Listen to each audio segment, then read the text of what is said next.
Ngayon pong araw ng Biyernes, Biyernes Santo, ay ang panahon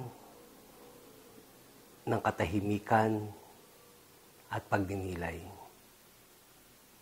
Wala pong misa ngayon sapagkat inaalaala natin ang pagdurusa ni Jesus at ang kanyang kamatayan sa krus. Pagkatanggap ni Jesus ng alak, sinabi niya, "Naganap na." Iniyuko niya ang kanyang ulo at nalagot ang kanyang hininga. Naganap na. Salita na naglalarawan ng paghihirap at kamatayan ni Jesus. Salita na naging simbolo ng pagsasara at katapusan ng misyon niya dito sa lupa. Tinanggap niya lahat ng dusa, ng hirap, ng palo, hampas, ng kahihiyan. Tinanggap niya lahat ng pagmumura ng tao. Tinanggap niya lahat yun. Di siya nagreklamo para sa ating kaligtasan. Inaanyayahan kita ngayon. Ipikit mo ang iyong mga mata at isalarawan,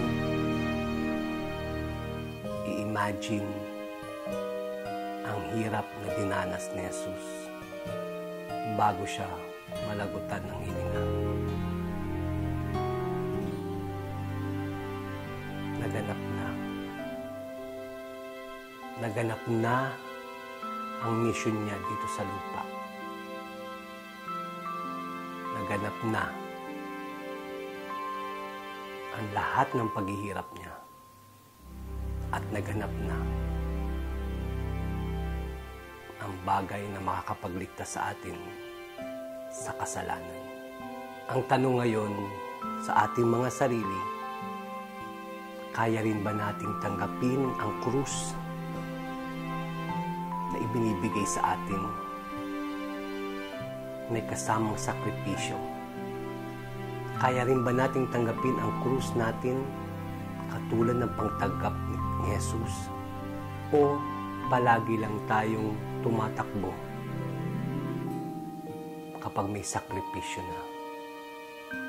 Or palagi lang ba nating iniiwanan o inilalayo o lumalayo sa krus natin?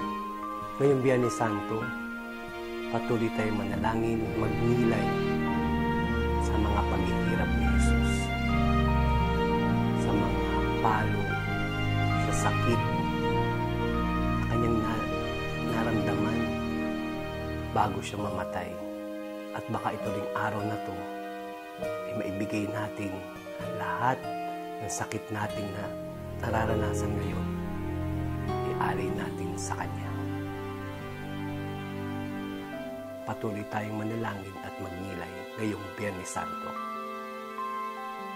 Samahan niyo muli ako bukas para sa Sabado de Gloria sa ating pagninilay sa Semana Santa.